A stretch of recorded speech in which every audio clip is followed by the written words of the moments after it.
Ok, pessoal, estamos de volta aqui então para a nossa segunda classe da matéria Cristologia.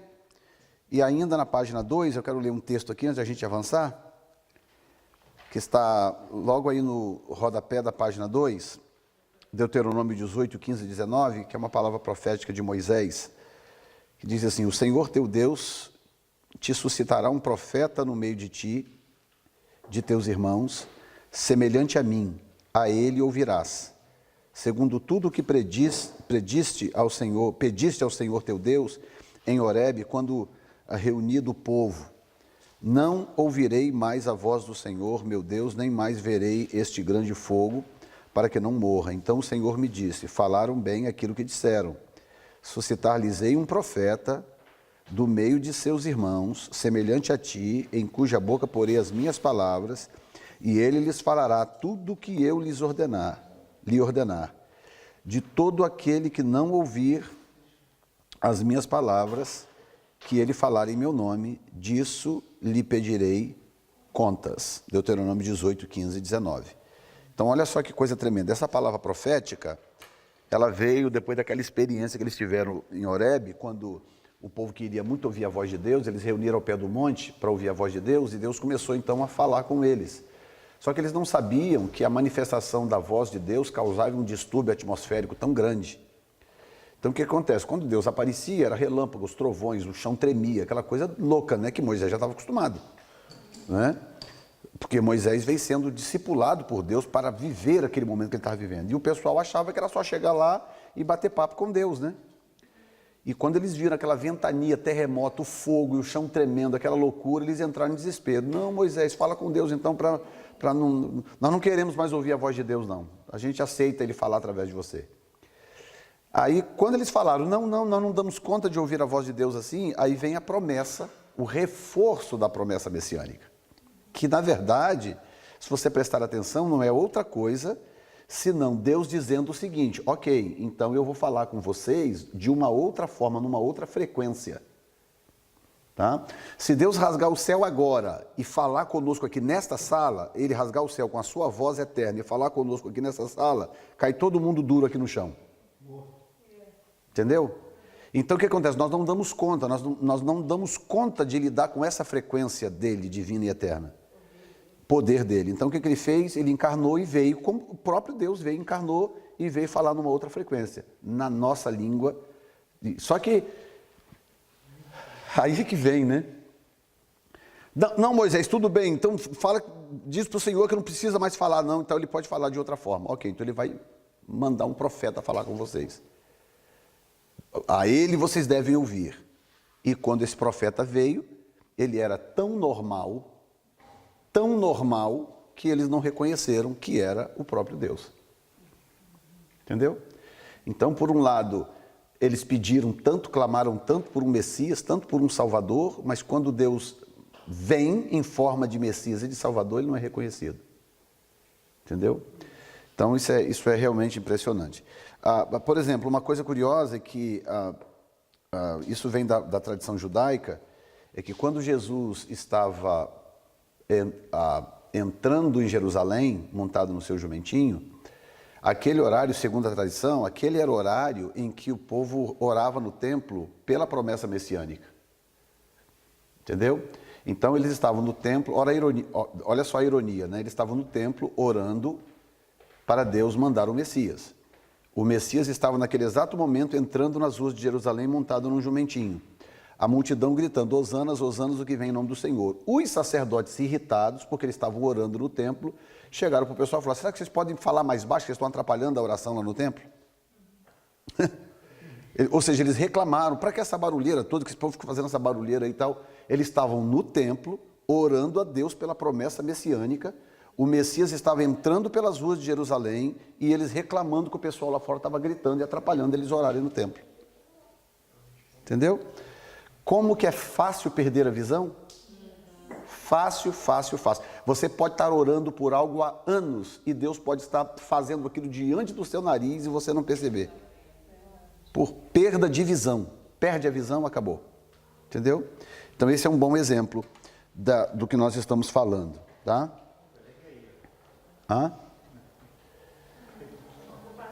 Diga. Eu estava lendo hoje essa passagem que fala de Moisés subir no monte, e a questão dele subir, e Deus falou que o irmão dele podia subir, e mais uns dois podia subir. Mas não lá em cima, né? Só até uma certa parte. Não, só uma certa parte. Por que Moisés podia e o povo, mesmo que eles tinham consagrado os 3 dias, eles não podiam subir? Porque Moisés era mais santo? Na verdade, tem várias razões. Razão número 1 é essa sintonia para entender, ouvir Deus entender. Porque, por exemplo, o mesmo Deus que falava no monte, Moisés entendia, o povo que estava embaixo só ouvia buzina. Entendeu? Eles não tinham afinação espiritual para ouvir Deus e entender Deus. Então Moisés está lá em cima, está ouvindo Deus falar, Moisés, diga para o povo, blá, blá, blá, blá. O povo que está do lado de fora está falando, tom, tom, tom. Entendeu? Então Moisés está ouvindo voz e o povo está ouvindo som de buzina. Então não havia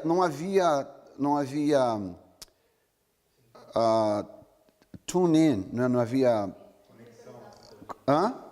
a sintonia. Não havia sintonia para eles conseguirem ouvir Deus e entender Deus. Hoje, no tempo da graça, é mais simples por causa da presença do Espírito Santo em nós. Naquela época não tinha presença, o Espírito Santo não habitava em ninguém. Ele vinha sobre as pessoas, ele não habitava em ninguém. Então, ou seja, o Espírito Santo é o que decodifica a voz de Deus dentro de nós, né? Naquela época não tinha isso. Então, Deus falava das duas uma, ou você estava preparado, treinado para entender aquilo ou não, entendeu? Então, se você olhar a história de Moisés, por exemplo, qual foi o processo pelo qual Deus começou com Moisés, até ele poder ouvir Deus livremente, entendeu? Começa lá atrás, na sarça ardente, um processo lento de Deus se comunicar com Moisés, até que Moisés pudesse... Bom, primeiro tem o fator eleição, né? Moisés foi escolhido para aquilo. Arão também, e Josué também, porque ele seria o sucessor. O povo não sabia, mas Deus já sabia, né? Então, eleição. Número 2, esse treinamento, esse preparo para chegar diante de Deus e se relacionar com Deus. Então, como as pessoas não podiam chegar diante de Deus, porque morria, literalmente morria, entendeu? Então, o que acontece? Deus tinha que separar pessoas específicas, era uma seleção feita de forma muito minuciosa. E pode observar que tanto Moisés, quanto Arão, bem como todos os sacerdotes e todos os que carregavam a arca e carregavam o tabernáculo, todos eram da mesma família. Todos. Sabiam disso? Todos. Tinha a tribo de Levi. Dentro da tribo de Levi tinha 3 famílias. Os gersonitas, os meraritas e os coatitas. 3 famílias dentro da tribo de Levi. Tá? Moisés e Arão e os sacerdotes todos, porque todos descendentes de Arão, bem como os que carregavam a arca e os objetos de ouro do tabernáculo, todos eram da família de Coate, todos. Ao longo da história, todos. Os outros 2 que também eram levitas, Merari e Gerson, também eram levitas, eles podiam trabalhar no templo ou no tabernáculo, eles tinham funções no tabernáculo, mas eles não podiam ser sacerdotes, portanto eles não podiam se aproximar de Deus. Entendeu? Então, tem alguma coisa nessa família aqui, nessa família de Coate, que agradou a Deus e que, portanto, foi a única família em toda a história da raça humana escolhida por Deus para servir diante da presença dele. Entendeu? Durante o período da lei, lógico, no período da graça muda, porque aí Jesus rasga o véu, abre o acesso a Deus. Mas até então, uma família só em todo o planeta Terra que tinha acesso a essa presença. Que podia entrar no Santíssimo, que podia entrar no lugar santo, que podia carregar a arca, entendeu? Era uma família. Então, para você ver como que Deus é restrito em relação a essas coisas. Então, ou seja, a eleição de Moisés não foi por acaso. Por que Moisés ouvia a voz de Deus tão facilmente? Chegou um ponto desse exercício que Deus vinha na porta da tenda de Moisés. Né? Já leram isso? Moisés tinha a tenda dele e tinha a tenda do tabernáculo, tinha a tenda de Moisés, né? Chamada tenda da congregação, onde o povo vinha a Moisés. Quando Deus queria falar com Moisés, descia uma nuvem na porta da tenda e Deus conversava com Moisés que estava dentro da tenda. Mas para chegar a isso, tem toda a história que você conhece de preparação de Deus preparando Moisés para chegar a esse ponto de relacionamento. E Davi era de qual linhagem? Judá. De Judá. E quando eles foram transladar a arca, é por isso que ele não colocou a mão na arca? Exato, não, se ele colocasse a mão na arca, ele morria. Aquela família que a arca foi para casa, que ele falou, não, vai para casa do... Eu esqueci o nome. Obed-edom era coatita. É coatita? É. Entendeu? E o menino que morreu, o Zá, ele era coatita também, mas ele não era sacerdote. Ele não podia tocar na arca. Porque quando eu leio Davi, tinha medo de tocar na arca. Oi, é. Não, ele ficou com medo de levar, ele ficou com medo de ter a arca lá na casa dele. Ficou com medo. Ele não era da linhagem. Ele não podia. Quando eu leio, eu fico pensando, gente, ele é escolhido, Yes. mas ele não colocou a mão na arca. É, mas ele era escolhido para outra coisa, não para aquilo ali. Entendeu? Ok? Respondeu? Muito bem. Então, sendo assim, página 3, o Messias em suas funções profética, sacerdotal e real, né? A missão profética de Jesus. Nós temos aí a conscientização messiânica de Jesus e a conscientização profética de Jesus, mostradas no mesmo texto, que é aquele texto de Jesus com a mulher à beira do poço, né? Mulher samaritana, à beira do poço. Primeiro, ela reconhece que ele é o Messias, né? Em segundo lugar, ela reconhece que ele é profeta. Então em Jesus, no tempo de Jesus, com as pessoas à sua volta, havia essa consciência de que ele ocupava esse ofício profético. Jesus profetizou, né? Muitas vezes. Nós temos a escatologia mais completa da Bíblia, é a escatologia crística, né? É a Mateus 24, 25, né? a escatologia de Marcos, de Lucas. Eu tenho vídeos no meu canal sobre isso, depois se você quiser dar uma olhadinha lá, pode dar uma olhada. Porque nós vamos falar sobre escatologia aqui, é a última aula escatologia, mas é só uma introdução à escatologia, então a gente não entra muito profundamente aqui na classe sobre isso. Hein? Que pena. Pois é, mas aí continuem que no nível 2 já é um pouco diferente. Então, veja bem, havia esta consciência das pessoas ao redor de Jesus, e o próprio Jesus se autodenominava profeta, né? Ele, quando, por exemplo, em Nazaré, quando ele não faz os milagres que ele havia feito, por exemplo, em Cafarnaum e outros lugares, aí ele diz o seguinte: o profeta não tem autoridade na sua terra. Né? Então, ele se autoproclama profeta. Né? Um profeta. Por que eu não fiz os mesmos milagres em Nazaré? Porque um profeta não tem autoridade na sua própria terra. Né?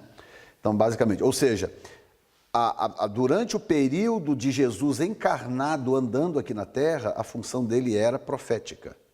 Tá? Ele veio como profeta. Dentro da sua natureza messiânica, a função que ele ocupava era de profeta. Que é outra coisa que os judeus não entendem, porque basicamente eles queriam que Jesus executasse as 3 funções ao mesmo tempo. Entendeu? Foi aí que Israel pecou. Quando na verdade ele vai exercer as 3 funções, mas cada uma a seu tempo. Então, enquanto homem aqui na terra, a função que ele executou foi de profeta. Agora, nesse momento, a função que ele executa é de sacerdote, sumo sacerdote. Porque na terra ele não podia ser sacerdote. Vou contar uma coisa para vocês, baseado na pergunta dela aqui, que talvez vai chocar alguns de vocês. Quem aqui sabia que Jesus nunca jamais entrou no templo em Jerusalém? Sabiam disso? Ele não podia entrar, porque ele era da tribo de Judá. No templo só entra gente da tribo de Levi. Entendeu? Só gente da tribo de Levi que pode entrar no templo. Ah, pastor, mas aí eu te peguei, porque o evangelho diz que ele foi no templo. Não, aí é outra história. Quando os evangelhos falam de Jesus no templo, na verdade ele está no átrio, do lado de fora, nos arredores do templo, que era onde ele podia entrar. A mesma situação quando ele quebrou as bancas. Tudo a mesma coisa, tudo do lado de fora do templo, tudo nos arredores do templo. Se ele entrasse no templo, ele quebrava a lei, ele não podia fazer isso. Entendeu? Então Jesus, próprio Deus encarnado, nunca entrou no templo que ele mesmo mandou construir. Para não quebrar a lei. Se ele entrasse, ele quebraria a lei. Entendeu? Então, ele não podia ser sacerdote na terra. Ele tinha que ser sacerdote, ele tinha que ser profeta. Morreu, foi assunto aos céus, aí ele assume a segunda função, que é a função de sacerdote. Vamos adiantar aqui um pouquinho? Então, nós temos aqui a conscientização messiânica e profética. Jesus fala de si mesmo como profeta, e você vai ver aqui, né, Mateus 6,4, Marcos 6,4, Mateus 13,57, Lucas 4,24, João 4,44, Lucas 13,32 a 33, tudo isso é Jesus falando de si mesmo. Tá? Outros o tinham como profeta, aí você vai ver outros reconhecendo ele como profeta, né? Quando Jesus e Moisés são comparados, há pontos semelhantes e outros que mostram a superioridade de Jesus. Ambos eram profetas porque foram enviados por Deus. Êxodo 7,12, Deuteronômio 34,10, 12, João 3,2. Então, ele se compara a Moisés em muita coisa? Se compara, em muita coisa. Mas com a diferença de que ele é muito superior a Moisés.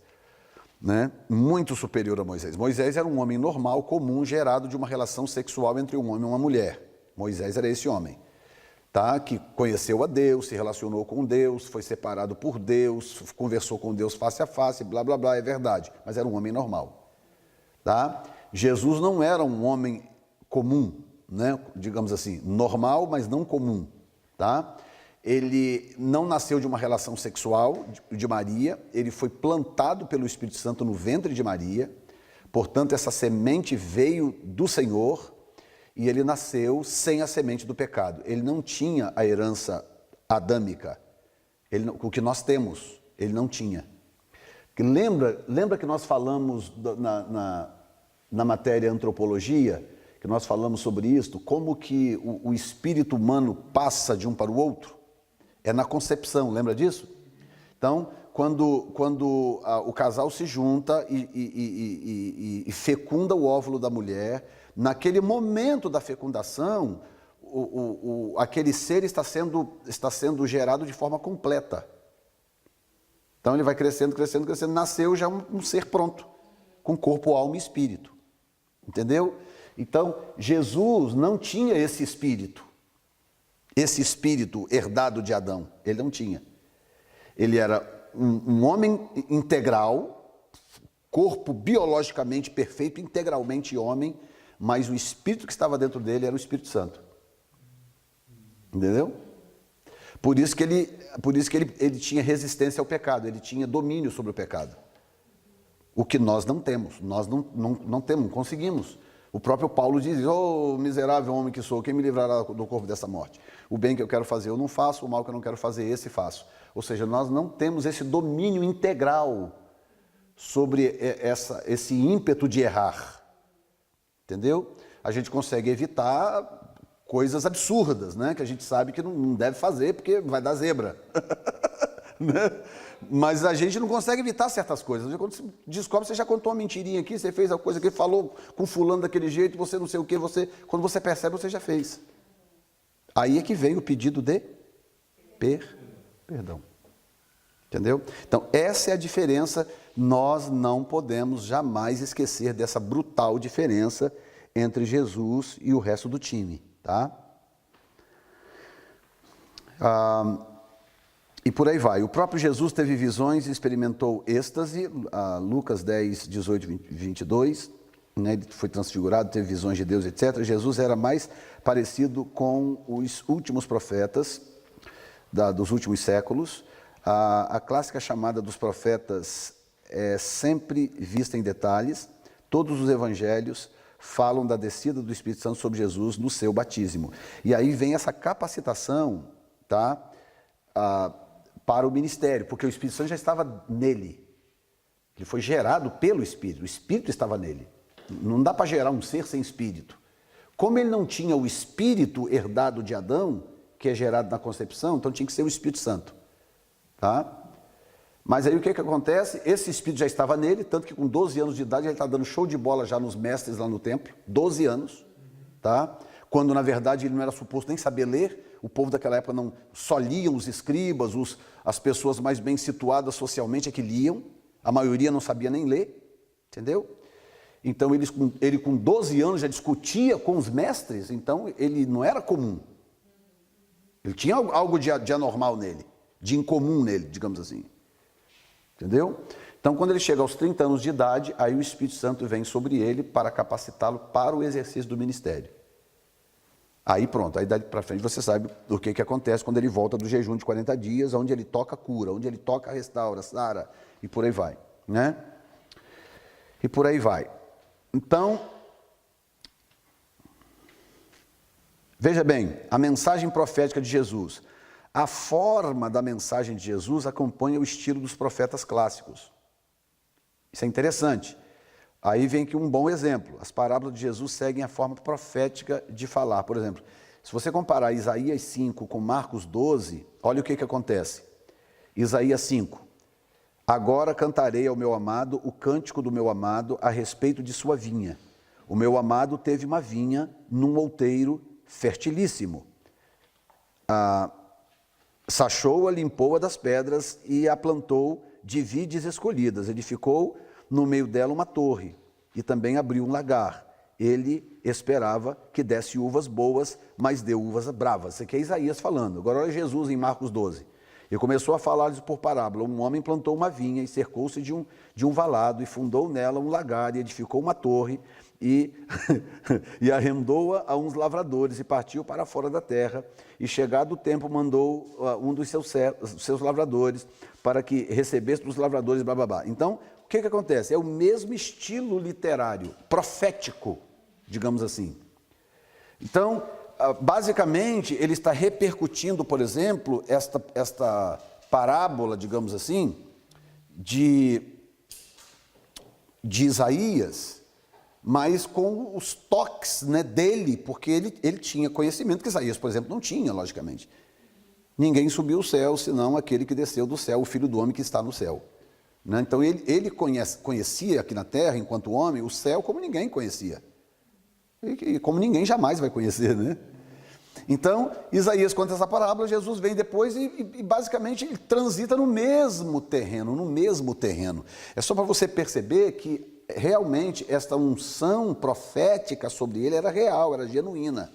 Então ele transitou na terra na condição de profeta, ele agiu como profeta na terra, ele estava profetizando, tá? Como sacerdote, nós temos, apesar da posição central que o templo desempenhava na vida religiosa e política dos judeus, e por consequência na posição única do sumo sacerdote, é surpreendente que o VT nunca fala do Messias em termos de sacerdócio.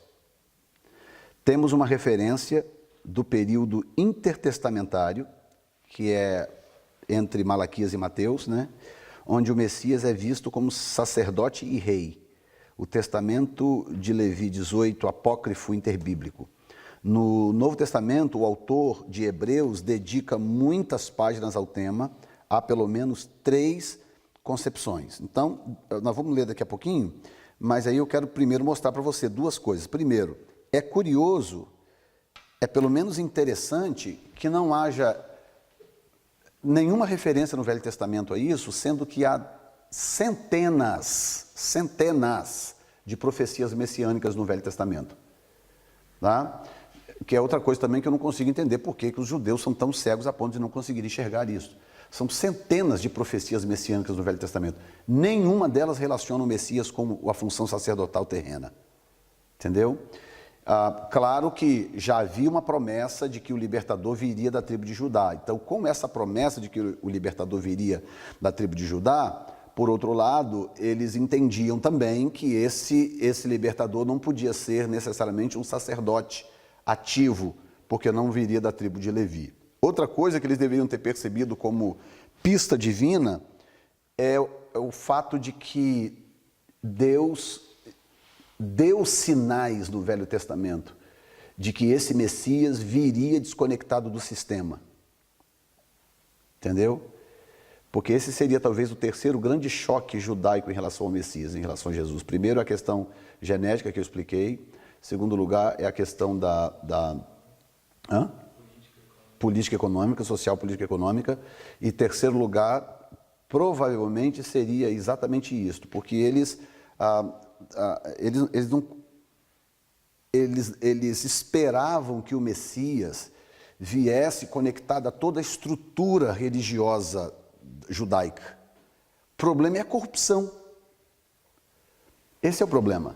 Então, como Jesus, por exemplo, ia vir dentro daquela estrutura judaica ali, do século zero, digamos assim, né? Já que o calendário foi zerado, do primeiro século, início do primeiro século, como que Jesus ia vir, por exemplo, ligado a uma estrutura tão corrupta como aquela? 100% corrupta. Não tinha como.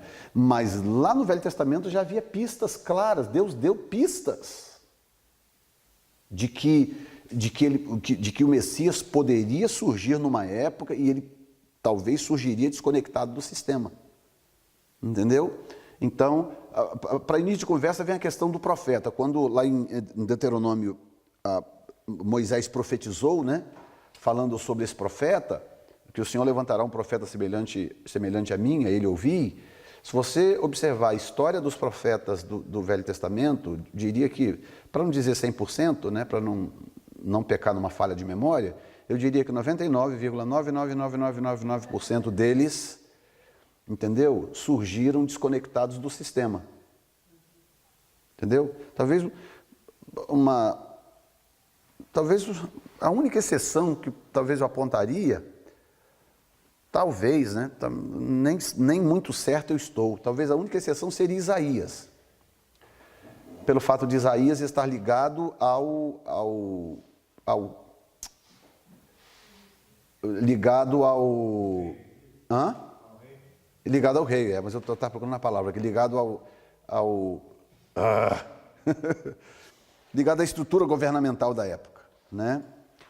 A monarquia, ligado à monarquia. Então, Isaías tinha essa relação, essa conexão com a monarquia.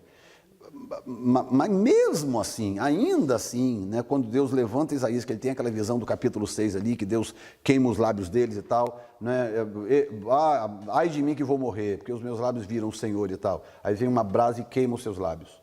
Né, eu sou um homem de lábios impuros e habito no meio de um povo de impuros lábios. O Senhor queima os seus lábios. Daquele momento que o Senhor queima os seus lábios, dali para frente, que ele recebe uma mensagem que o povo não queria ouvir, né? Isaías fala, o povo não vai te ouvir, eles não vão querer ouvir, mas continue falando porque eles são casa rebelde. Essa foi a palavra de Deus para ele. Aí ele profetiza, ninguém quer ouvir. O que acontece? Ele se torna um outsider. Ele se torna ele se desconecta daquilo. Por isso que eu estou dizendo que talvez nem Isaías se encaixaria nesse perfil. Ou seja, a maioria absoluta dos profetas do Velho Testamento surgiu desconectada do sistema. Muitos surgiram nos desertos da vida, nos valados, nos cantões, nos rincões, surgiram com uma mensagem de Deus. Deus falou comigo e eles tinham que vir profetizar, às vezes contra a monarquia, e dava problema, como Jeremias teve problema, como Ezequiel teve problemas e por aí vai, por causa disto, entendeu? Porque Deus não tinha e não tem até hoje compromisso com o sistema. Deus não tem compromisso com estrutura e com sistema. Deus tem compromisso com gente, né? Então, quando Deus resolve levantar uma pessoa, desconectado do sistema, não desconectado de autoridade, não confunda uma coisa com a outra.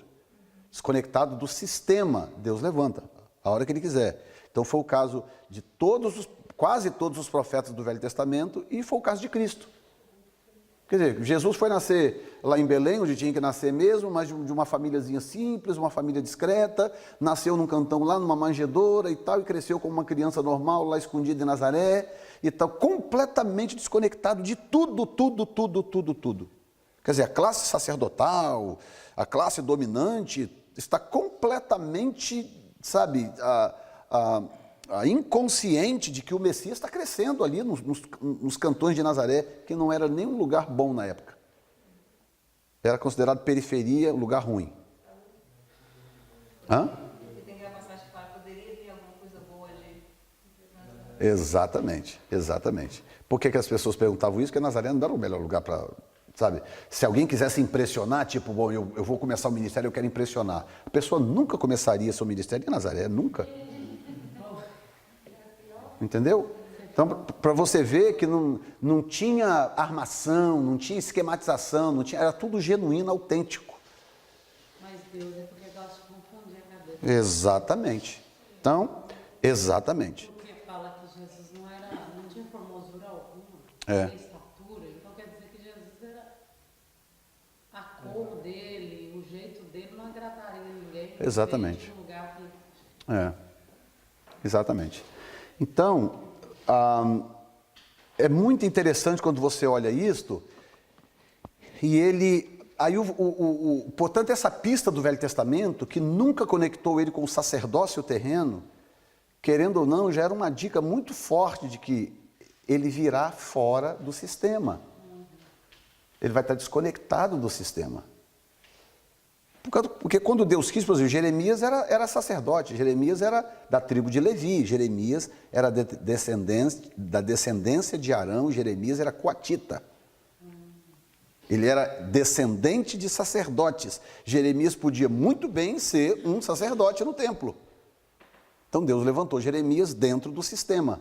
Mas dentro do sistema em termos, né? Ele era herdeiro do sistema, mas acabou sendo como João Batista, que também era herdeiro do sistema, né? Era herdeiro do sacerdócio, mas foi crescer lá no deserto, para não se contaminar com o sistema, entendeu? Por isso que Deus mandou ele para o deserto, vai para o deserto. Porque se ele crescesse lá dentro do templo, dentro do sistema religioso da época, ele ia se corromper, como corromperam todos.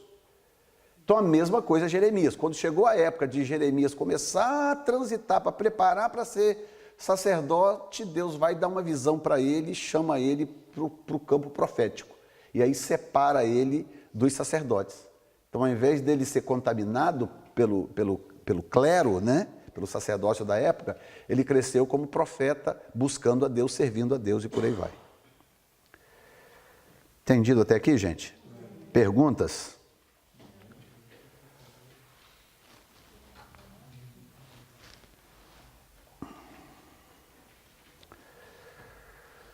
Bom, no livro de Hebreus, nós temos declarações muito profundas, né? É função do sacerdote entrar na presença de Deus pelo povo, ele é representante do povo para fazer aquilo que o povo não podia nem devia fazer. Êxodo 33, 20, Deuteronômio 5, 24, Juízes 6, 22, 23 e Juízes 13, 22. Jesus é o sacerdote que nos dá acesso a Deus, a realidade. Então vamos ver aqui Hebreus 10, 19 a 22.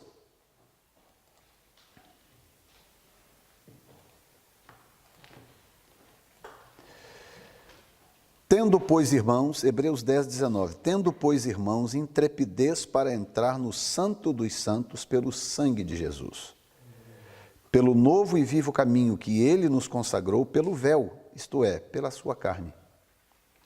E tendo grande sacerdote sobre a casa de Deus, aproximemo-nos com sincero coração, em plena certeza de fé, tendo o coração purificado de má consciência e lavado o corpo com água pura. Guardemos firme a confissão da esperança sem vacilar, pois quem fez a promessa é o quê? Fiel. Então, olha bem, esse texto, olha como que eu vou dizer isso aqui? Como que hoje a igreja está um pouco descaracterizada desse caráter de Cristo, né? Que enquanto nós estamos aqui na Terra, nesse período chamado período da graça, a função de Cristo é sacerdotal. Portanto, o que eu quero dizer? Quando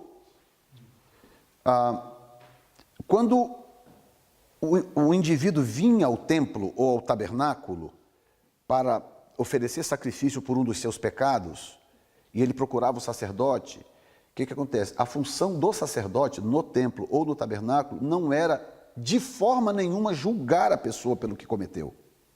Entendeu? A pessoa vinha, trazia o cordeirinho, né, trazia e chegava lá, falava para o sacerdote: olha, eu pequei, eu cometi um pecado, eu preciso oferecer um sacrifício ao Senhor. Então, o sacerdote não debatia o pecado. O que você fez? Ah, rapaz, você toma vergonha. Como é que você faz um negócio desse? Que coisa feia, que não sei o quê. Olha que você nunca mais me faça isso. Não tinha esse tipo de coisa. Traz mais bolinha aí. Hã? Traz mais animais. Exatamente. Não tinha isso.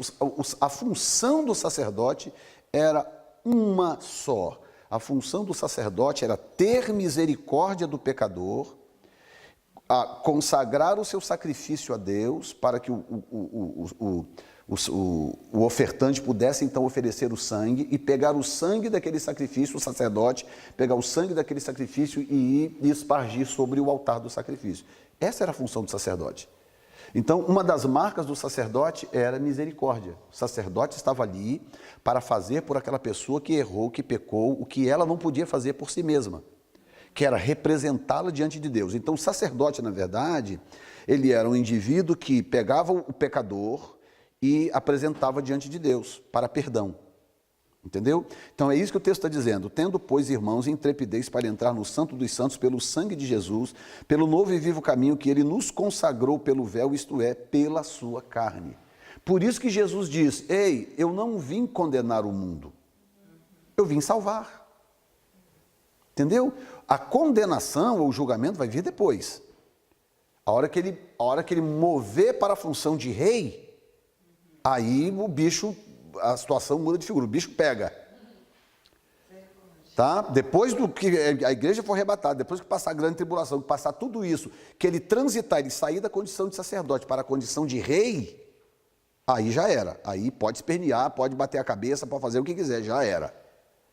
Mas até que ele, enquanto ele estiver dentro desta função, a função dele não é julgar e a função dele não é condenar. A função dele é ter misericórdia e a função dele é salvar. Por isso que todo aquele que invocar o nome do Senhor será salvo. Entendeu? Então, esse espírito de misericórdia, que é o que eu costumo falar para o nosso pessoal lá isso, que, na minha opinião, é o maior desafio da igreja. É conseguir herdar esse espírito de misericórdia de Jesus. Por que nós não conseguimos ser misericordiosos com as pessoas? Nós não conseguimos. Julgamento, o tempo todo julgamento, condenação, julgamento. Veja bem, no passado, olha bem, no tempo da igreja primitiva, as pessoas confessavam os seus pecados umas para as outras. Sabia disso? As pessoas confessavam.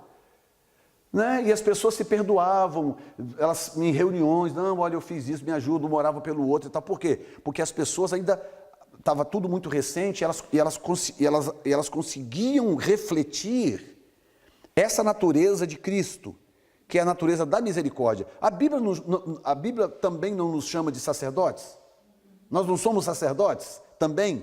Reis e sacerdotes? Significa que a nossa função não é julgar, a nossa função é ter misericórdia e ajudar. Essa é a nossa função. Mas a gente não consegue, as pessoas não conseguem, elas julgam e ponto final. E outra coisa. Não é impossível. Se fosse impossível, não estaria aqui para nós praticarmos, né? A outra coisa que eu quero dizer é o seguinte, é que esse julgamento é o maior sinal de hipocrisia que um crente em Cristo Jesus pode ter. Ô pastor, porque esse julgamento para mim, o julgamento, vamos supor, eu julgo a irmã de algo que eu sei dela ou eu julgo de algo que eu não sei? As duas coisas. As duas coisas. Porque, veja bem, no começo da igreja primitiva, o que as pessoas faziam? Se reuniam, as pessoas confessavam os seus pecados. Confessai os vossos pecados uns aos outros. Por isso que Paulo disse isso. Naquela época dava. Hoje, vai fazer isso. Vai fazer isto. Entendeu? O irmão conta uma fraqueza aqui, amanhã está no Facebook, exatamente. Não, mas tem gente que não. Tem gente que não. Claro. Toda regra tem sua exceção. Não, Não, mas lógico, minha filha, toda regra tem sua exceção. O que eu estou mostrando é que a igreja como um todo não está mais preparada para isso. Não está. Não é todo mundo que a gente pode falar. Exatamente. É como se... É mais ou menos o seguinte... todos nós temos fraqueza, todos nós erramos, todos nós falhamos. É verdade? É. Na teoria. Na prática eu não aceito. Entendeu? Na prática eu não aceito. Eu aceito na teoria. Na prática eu não aceito. Pastor Jefferson, mas isso não vem, assim, vou procurar ele, eu em geral, mas isso não vem de uso e costume já, de pregar, que quando a gente tinha esses conceitos, que a pessoa errava e dava aquela, sabe, principalmente que vem de Assembleia de Deus. Não, isso vem de muito, muito antes disso. Muito antes, entendeu? Esses pequenos desvios, eles aconteceram lá atrás, muito antes. Mas isso entra na gente, não? Claro, lógico. Por exemplo, o que você está mencionando faz parte do processo, mas não é a origem. Entendeu? A coisa começou muito antes disso. Mas o importante é... O importante é a gente aprender isto de fato. Por exemplo, 2, 4, 6, 8, 10, 11, 12. Se nós aqui aprendermos isso, que eu estou acabando de dizer, mencionar para vocês, o que acontece? São 12 pessoas a menos que vão cometer essas coisas. Entendeu? É isso aí. Então, as pessoas têm debilidades e fraquezas diversas, tá? Você pode fazer algo numa área em que eu sou forte, mas talvez eu faça algo numa área em que você é forte, entendeu? Então a minha fraqueza talvez não seja numa área em que você é fraco, a sua fraqueza talvez não seja na área em que ela é fraca, e a fraqueza dela talvez não seja numa área em que ela é fraca, mas todos temos fraquezas e lidamos com elas. Todos. Então, isso por si só já era para desencadear no nosso meio um espírito de misericórdia. Entendeu? Ô, meu irmão, deixa eu orar com você aqui, vem cá, deixa eu dar um abraço, deixa eu orar com você e orar com você, Senhor, abençoa o teu filho, dá força para o teu filho vencer isso, Senhor, e tal, ao invés de, rapaz, você ficou sabendo o que fulano de tal fez, rapaz, entendeu? Então, isso é contrário à natureza de Cristo, do que Cristo nos promete aqui, Ele nos promete aqui. O único homem perfeito que não pecou, que andou sobre a terra e não pecou, Jesus Cristo, é o único que não julga ninguém. O único que poderia julgar no momento não julga. Entendeu? E quando a gente lidar com uma situação assim, alguém que causa escândalo na igreja, qual que seria a nossa reação contra essa pessoa? Por exemplo, que escândalo? Qualquer escândalo, assim, escândalo, vamos supor, não é um erro pequeno, um erro grande, assim, que causa escândalo para a igreja toda, ou causa escândalo para novo convertido. Right, mas aí é que eu estou fazendo a pergunta. Quando eu digo que escândalo, a pergunta é mais ou menos o seguinte: foi a pessoa que errou que causou o escândalo, ou foi você que se escandalizou? E se for não só eu, como se fosse um grupo? Sim, mas entenda aqui a minha pergunta para você entender o meu raciocínio, tá? Deixa eu usar um exemplo. Ok, qualquer coisa ruim, a pessoa adulterou, ou matou, roubou, qualquer coisa que você considera absurda, ok? Muito bem, então vamos falar que o Joãozinho está sentado naquela cadeira ali e fez algo absurdo assim, ok?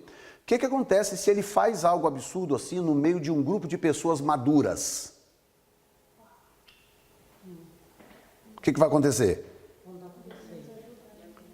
Elas vão recuperá-lo, vão ter misericórdia dele e vão recuperá-lo, porque não importa o tamanho do problema. Ele pecou, ele errou, ele precisa de ajuda e misericórdia para se recuperar. Mas se ele estiver cercado de neófitos e imaturos, aí vai virar escândalo. Você entendeu o que eu estou explicando? Porque o escândalo não é necessariamente o problema cometido por fulano, por A ou B. O escândalo é cometido quando eu me acho no direito de me escandalizar. Como que você pode fazer uma coisa dessa? Como que fulano fez uma coisa dessa? Porque na minha cabeça, o crime que ele cometeu é mais escandalizador do que a mentira que eu conto, do que as trapaças que eu faço, do que, entendeu? Isso funciona, pastor, quando a pessoa se arrepende, né? Quando a pessoa se arrepende. Se a pessoa não quer se arrepender, Paulo inclusive fala sobre isso. A pessoa não quer se arrepender, então... Não, mesmo que a pessoa cometa de novo, mas se ela se arrepende, se ela tem uma fraqueza e se ela se arrepende, o nosso papel é ajudá-la a se levantar de novo. Entendeu? São 70 vezes 7. 70 vezes 7, disse Jesus. E quanto assim, se for uma pessoa, vamos supor, exemplo, uma liderança, algo assim, é suposto uma pessoa causar esse escândalo e estar na frente? Não deve estar na frente. Aí já é outra história. Aí já é outra história, de estar à frente ou não é outra história. Porque tem os mecanismos de disciplina da igreja. Eu não estou falando contra esses mecanismos, tá? De disciplina da igreja. São necessários. Tá? Então essa disciplina não seria um julgamento? Não. Quando a disciplina é aplicada por pessoas que têm autoridade legal para tal disciplina, a disciplina é necessária. Porque inclusive a disciplina restaura. A disciplina é o processo de restauração. Quando eu falo em julgamento, eu digo é aquele moralismo hipócrita das pessoas. Entendeu? De tratar a falha do outro como se fosse maior do que a dele. Entendi. Mas então a questão, assim, a pessoa está nessa situação, ela deve ser corrigida, então? Deve ser corrigida. Exatamente. Deve ser corrigida. Tem que haver algum tipo de correção. Porque se não houver correção, também não há restauração. Porque restauração, do ponto de vista bíblico, não é passar a mão na cabeça da pessoa e dizer, tadinho, paciência, vida continua. Não, aí não é restauração. Até porque a pessoa não é leiga, né? A pessoa não é leiga e por aí vai. Então, exatamente. Então deixa eu só terminar aqui. Basicamente, a disciplina tem o poder de restauração. Disciplina restaura, ponto final. Tá? Agora, há uma diferença entre disciplinar, que é um processo legal e legítimo para restaurar a pessoa, e ficar com hipocrisia. Dizer que ela, fulano de tal, você viu, né? Não sei o quê. E a pessoa tratar aquilo como se fosse pior do que o pecado dela. Olha como Jesus era uma pessoa sui generis. Jesus era uma pessoa sui generis. Ele pegou uma mulher, pega no ato do adultério. Não é que disseram, não é que pegaram uma mulher no flagra. Trouxeram a mulher, e aí Jesus, vão apedrejar? Jesus pega, acolhe aquela mulher, perdoa, sabe da história, que não tem pecado, atira a primeira pedra, bababá, e a mulher, Senhor, cadê? Eles não estão aqui, nem eu te condeno, vai e não peques mais. Então, ele pega uma pessoa que cometeu um pecado horrendo aos olhos sociais, e ele pega essa pessoa, trata com misericórdia, restaura essa pessoa e manda embora para casa. E dá também as ordenanças, vai... Exato. Mas o que eu estou mostrando para você é a reação dele. Mas ele pegava, por exemplo, um escriba e um fariseu que não havia adulterado, não havia roubado ninguém aparentemente, se vestia bonitinho, barbinha parada, tudo bonitinho, e chamava de hipócrita. Entendeu? Então ele pegava uma mulher daquela, miserável, pecadora, que merecia mesmo ser apedrejada, perdoa ela, restaura e manda ela embora para ela não pecar mais. Mas um escriba e um fariseu, ele nem se aproximava. Não, vocês são hipócritas, eu não quero conversa com vocês. Porque eles não tinham cometido pecados horrendos como aqueles, mas dentro deles eles estavam cheios de hipocrisia. Entendeu? Porque eles já sabiam também. Exatamente. E por último, agora para fechar esse ponto, é a própria parábola que Jesus contou. Um fariseu e um publicano subiram ao templo para orar. Lembra dessa parábola que Jesus contou? Vocês sabem o que era um publicano naquela época. Publicano naquela época era a pior raça que tinha para o judeu, porque ele era um judeu corrompido pelo Império Romano e que cobrava imposto dos próprios judeus. E ele ficava rico cobrando imposto do seu próprio povo. Então ele era considerado naquela época uma escória social. Ninguém queria relacionamento com um publicano. Entendeu? Então era a pior raça que tinha naquela época. Então Jesus conta agora a parábola. Um fariseu, religioso, fariseu, e um publicano subiram ao templo para orar. Quando chegaram no templo, ele diz, o fariseu olha para o Senhor e diz, Senhor, graças te dou porque eu dou o dízimo disso, o dízimo daquilo, porque o Senhor me abençoou nisso, naquilo, eu tenho isso e aquilo outro, e eu não sou como um desses aí, ó. O outro, de cabeça baixa, disse Jesus, não ousava levantar a cabeça, batia no peito e dizia, tem misericórdia de mim, Senhor, porque eu sou pecador. Aí Jesus pergunta, qual dos dois que saiu justificado de lá? Entendeu? Então, É essa, como é que eu vou colocar para vocês? É essa natureza de Cristo que nos falta. Que, quando eu digo nos, a igreja de um modo geral. A igreja perdeu isso ao longo do tempo. A balança de Deus, santidade e misericórdia, ela é uma balança equilibrada. A nossa balança pende para um lado.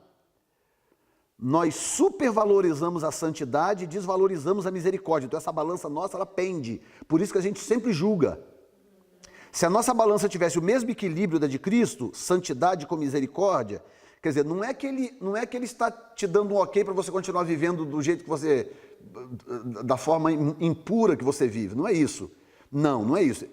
Mas ao mesmo tempo, ele não te julga para que você entenda que há saída daquela situação. Então, misericórdia equilibra com a santidade. A nossa balança pende. Então, a gente está sempre falando de pureza, de santidade, de retidão, contra o pecado, contra isso, contra aquilo, o que tem que falar mesmo. Mas desequilibrado do espírito de misericórdia. Então, quando o outro erra, a gente joga ele no lixo. Entendeu? Então, aquela história que a igreja é o único exército que mata os seus feridos. A pessoa falhou, está ferida, precisa de ajuda, de um apoio, estender a mão, socorrer, a gente vai lá e acaba de matar. Entendeu? Então é baseado nisso aqui que nós estamos lendo aqui, ó. Eu gostaria de entender aquele versículo sobre quando o seu irmão está em pecado, vai lá, chega até ele e conversa com ele e chega até um... Não é quando ele está em pecado, nesse caso é quando ele pecar contra ti. Contra ti.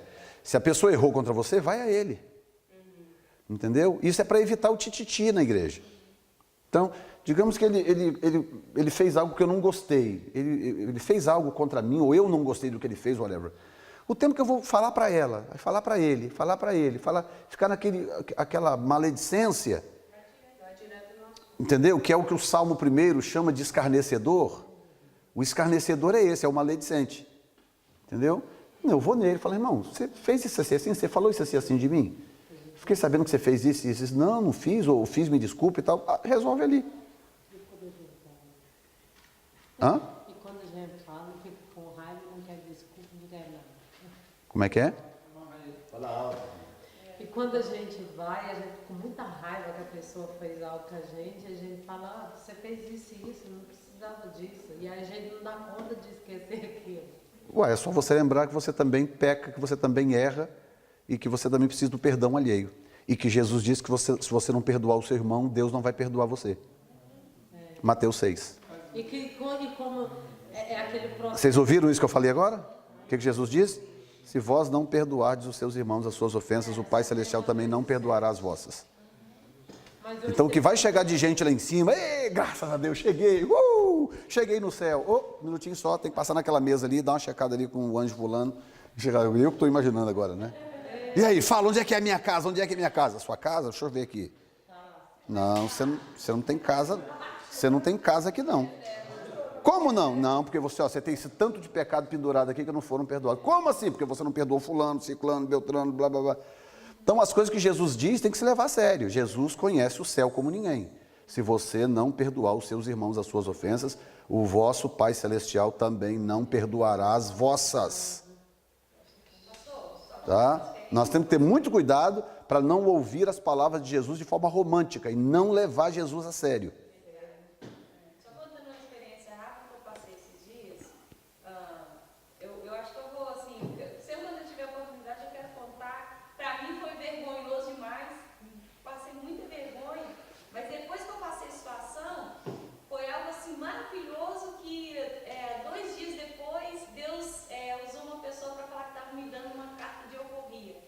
Colocando essa carta na minha mão. Eu estava mais ou menos assim, como a Vânia falou, com muita raiva de alguém. Muita raiva.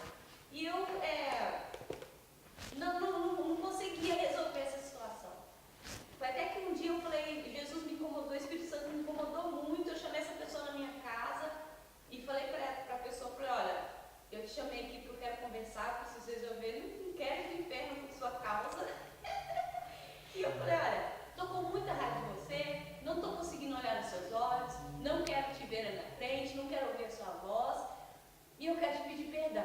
Por mais que eu não tinha feito nada com a pessoa, mas esse sentimento estava dentro de mim. Eu falei, eu quero te pedir perdão porque eu preciso estar em comunhão com você para me conseguir ter acesso ao Pai, porque senão vai ficar complicado. Enfim, tivemos a conversa. No final, quando a gente terminou, a gente já estava rindo, abraçando uma outra e tal, aquela coisa gostosa ali mesmo, naquele momento, eu já senti que todo aquele sentimento ruim já não estava dentro de mim mais. E aí eu me senti leve, eu falei, meu Deus, que coisa maravilhosa, que gostoso esse sentimento assim, né, de fiz a coisa certa. E quando eu cheguei aqui na igreja, uma mulher veio pregar de fora aí, e ela foi e falou assim, olha, a partir de agora eu coloco a carta de alforria na sua mão, você está livre. E era uma coisa que estava me aprisionando. Então, se eu não fizesse aquilo ali, eu ia estar presa até hoje. Por mais, tá fazendo coisa para Deus, mas você fica limitado, você nunca passa daquilo. Exatamente. Então, você tem que estar. É. E outra coisa é o seguinte, outra coisa que as pessoas não entendem é que para você perdoar uma pessoa que te fez mal, não significa que você tem que viver agarrado com ela de novo. Porque tem gente que não é confiável mesmo. Tá? Então são duas coisas diferentes. Então são duas coisas diferentes. Uma coisa é você perdoar, que é o processo pelo qual você elimina a mágoa e o ressentimento do seu coração. Você elimina. Ok, você está perdoado, Deus te abençoe, não tem problema, libera mesmo o seu coração. Agora, não significa que você vai ser tolo o bastante para ficar atrelado àquela pessoa de novo, para ela poder aprontar com você amanhã outra vez.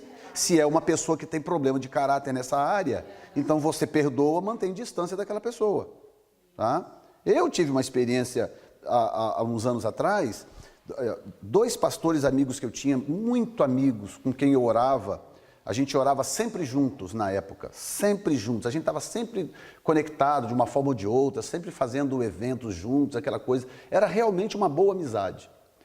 Aí o que eu fiz? Eu confiava neles, como eles confiavam em mim, como muitas vezes eles me falaram coisas que vou levar comigo para o túmulo. Entendeu? Mas aí um dia eu precisei deles.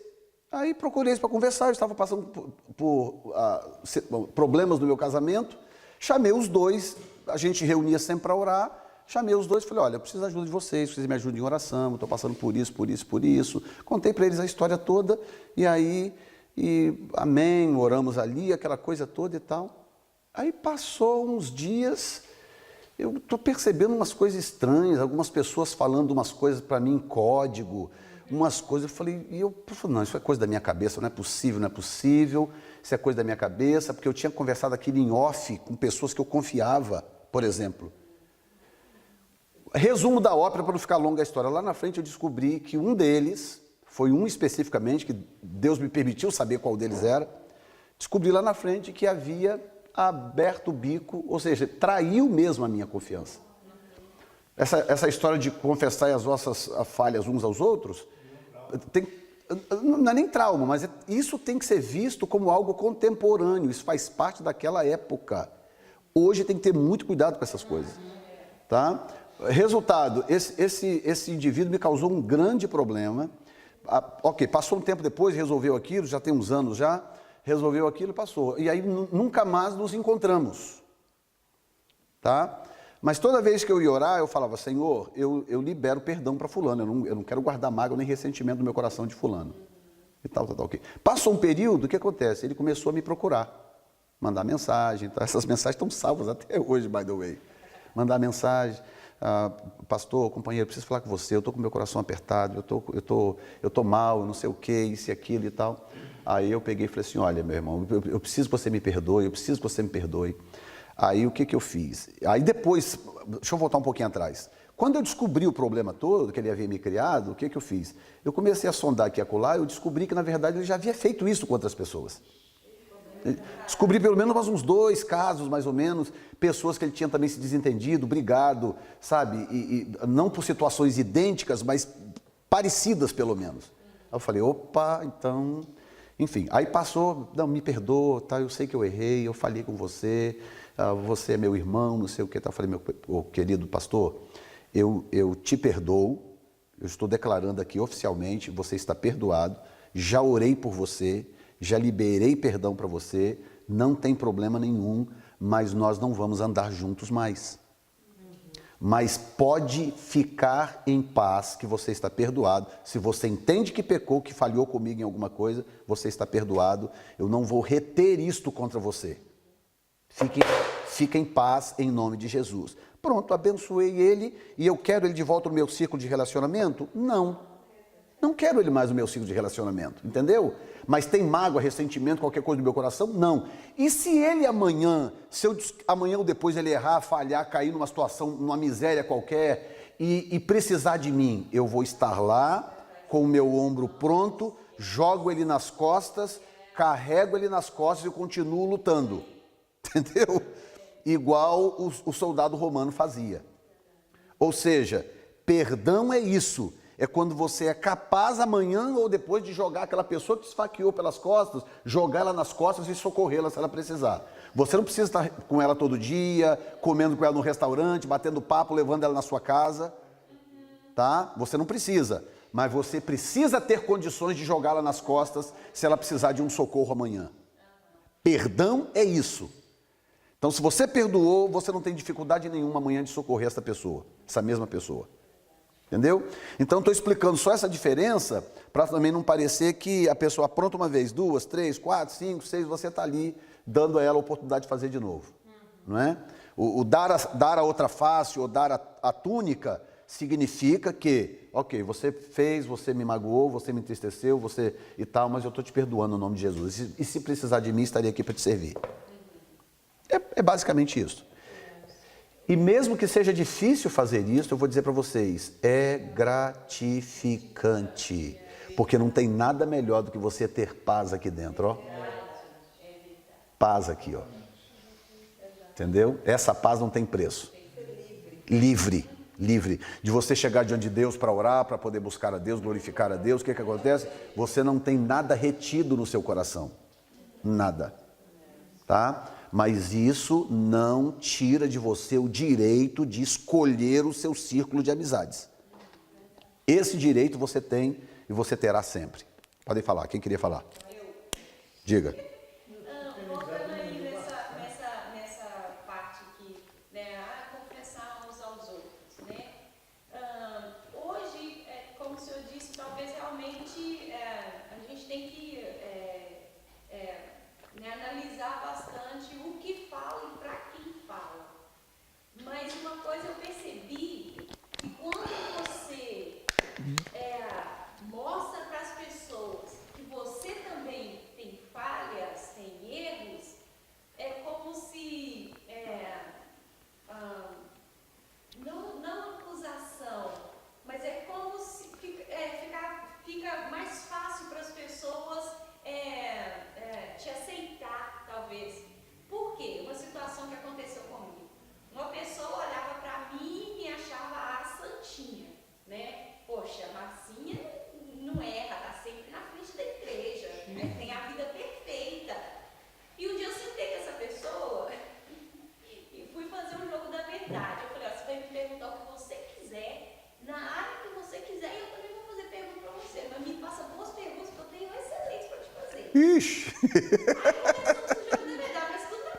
Aí começamos o jogo da verdade. E essa pessoa começou a me fazer aquelas perguntinhas, tipo, quantos anos você tem? Eu falei, não faça pergunta de gente grande, pelo amor de Deus. Porque eu queria que ela me conhecesse do jeito que realmente eu sou, porque essa pessoa não me conhecia. E aí eu comecei a fazer umas perguntas mais pesadas, ela falou, poxa, vou ter que jogar pesado também. Aí ela começou a me conhecer de verdade. Aí eu falei, poxa, você não me perguntou isso não, mas a gente já está falando aqui no assunto, eu vou te falar. Eu sou assim, eu sou desse jeito, eu tenho esse defeito, eu acho bom, eu acho ruim. E comecei a colocar isso para a pessoa. E ela falou assim, eu falei, cara, eu tenho defeito igual você. Eu não sou melhor que você em nada. Inclusive, você tem qualidades que eu peço a Deus para me ter. Então, quando a gente tem essa, não vou falar exposição do seu pecado, vou falar isso. Quando você se expõe para as pessoas, você se mostra como realmente você é, a aceitação é muito maior. É verdade.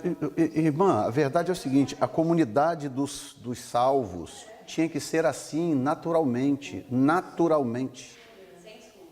Esse é o plano do Novo Testamento. Quando a Bíblia diz que eles tinham tudo em comum, nada lhes faltava, isso significa em todas as áreas e sentidos. Entendeu? Então era para ser assim. Mas com o passar do tempo foram acontecendo desvios. Entendeu? Lamentável, desvios aconteceram. Hoje só um grandioso avivamento realmente para queimar a igreja no fogo do Espírito, para que a igreja volte o mais próximo possível da vertente do Novo Testamento. Porque nós não estamos perto de lá, nós estamos longe de lá. Entendeu? Novo Testamento, esse novo fogo, né, que deveria acontecer. É esperado ainda, né, pastor? Sim. Antes da volta de Cristo? Sim, sim, sem sombra de dúvida. Haverá uma marca divina na igreja muito forte antes do arrebatamento. Primeiro que a igreja, se o Senhor for arrebatar a igreja amanhã, do jeito que a igreja está, sei lá quantos vão subir. Então ele não faria isso. Deus não é vingativo. Deus não está. A igreja é a noiva do Cordeiro.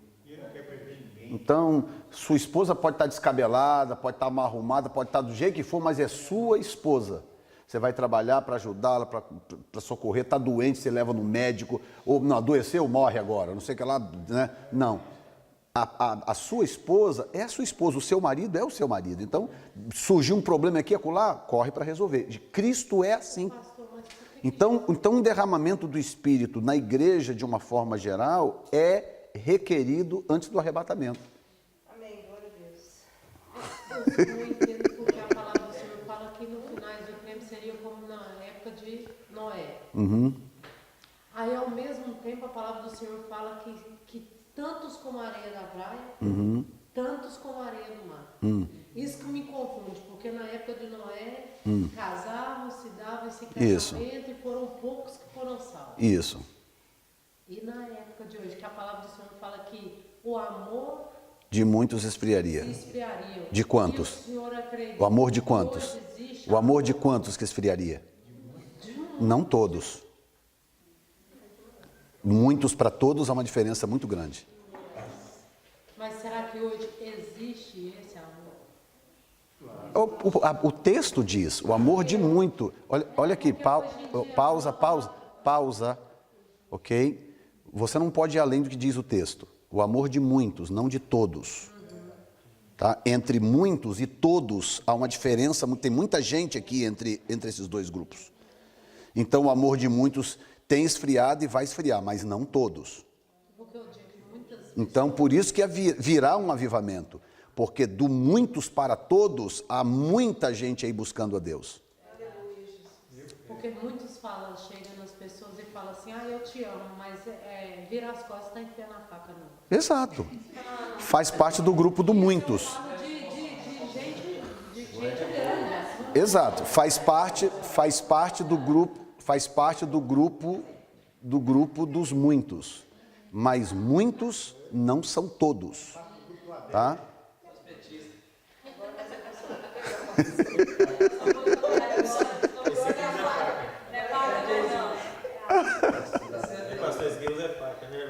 Oi? É porque quando a palavra do Senhor fala lá que permanece As bolsonaretes aí, eu estou animado. Mas permanece o amor, né? Você pode dizer um monte, a palavra do Senhor pode dizer um monte, mas se não tiver amor de nada, adiantaria. Então está complicado. Está complicado, mas vai melhorar. Antes que piore, vai melhorar. Tá? A igreja não será arrebatada fraca, feia e enrugada. A igreja será arrebatada linda, bonita, purificada e preparada para encontrar o seu noivo. Tá bom? Alguma pergunta mais? Que o nosso horário já está quase acabando.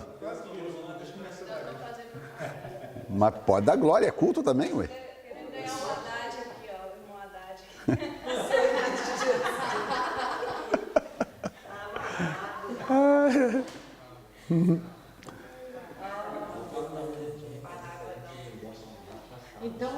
Então, se eu perdoo meu irmão, mas eu não quero ele na minha convivência porque eu não confio nele, então não é pecado. Mas Absolutamente não.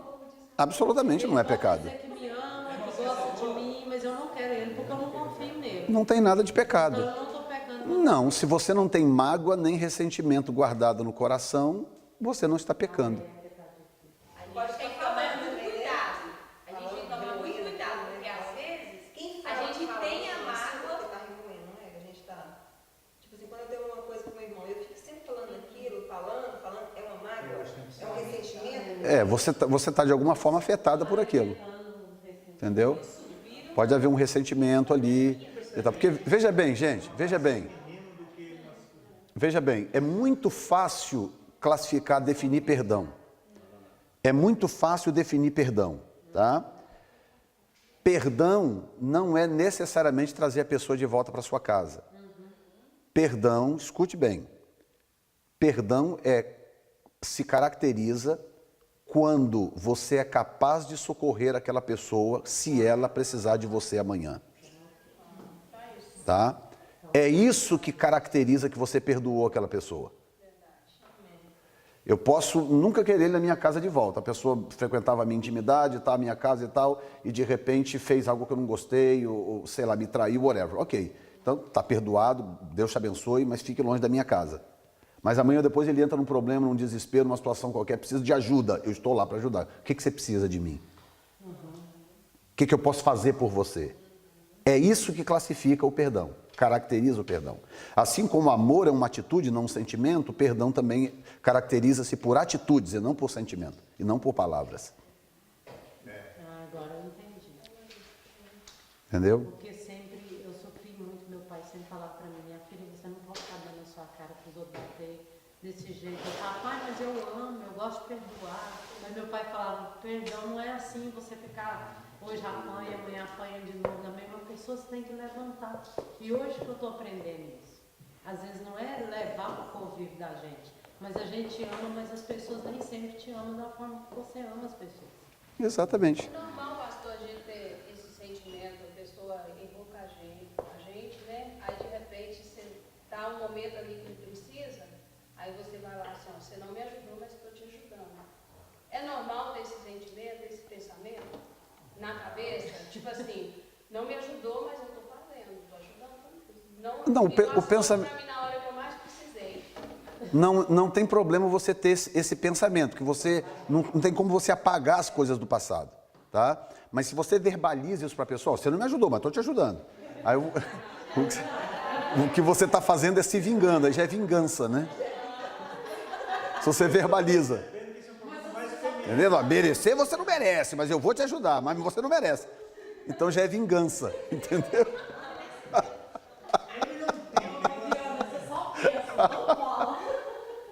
Mas quando você pensa, deixa eu explicar por quê.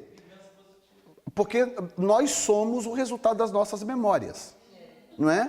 Se eu perguntar de onde você é, você vai me dizer o nome da sua cidade, você vai me dizer o bairro, o que é isso? São memórias. Então você é o resultado das suas memórias. Então não tem como você apagar as memórias, tá? Então eu preciso, no exemplo que eu dei, preciso ir lá socorrer o irmão fulano. Ok, eu vou lembrar que ele aprontou comigo, que etc e tal, que eu teria o direito de não ajudá-lo? Isso vai passar pela minha cabeça? Vai. Mas é o que eu faço em seguida é que faz a diferença. Entendeu? Então, são atitudes que definem o amor, o ódio e o perdão. São atitudes e não palavras nem pensamentos. Atitudes. Tá? É aquilo que eu faço que determina se eu realmente te perdoei. Agora, coisas vão passar pela minha cabeça. Eu não tenho como controlar essas coisas. A gente pode usar o exemplo daqueles dois filhos, quando o pai pede para fazer uma coisa, não fala que vai fazer e não faz. Exatamente. Está ali um bom exemplo. Exatamente. Para você ver como que na parábola de Jesus, ele valoriza a atitude. E não o pensamento, não as palavras, mas a atitude. Um todo dócil, não, pai, fica tranquilo que eu resolvo. O outro, não vou fazer, que não sei o que lá, que é só eu, sai batendo o pé, bate a porta. Mas quando chega lá, pensa, não, eu podia ter feito isso com o papai, quer saber, vou lá fazer. Aí ele vai lá e executa, o outro vai embora e esquece, larga de mão. O que Jesus está valorizando ali? A atitude. É o que você faz que determina. Exato. Tá bom?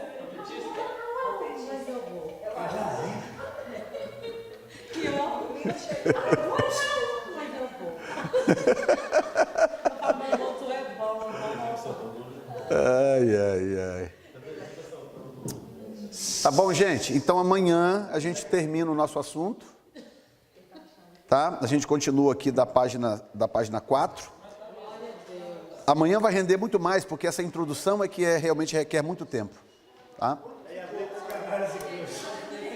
E as letras maiores, você pode perceber que nós somos mulheres sem perguntas sobre o assunto. É verdade.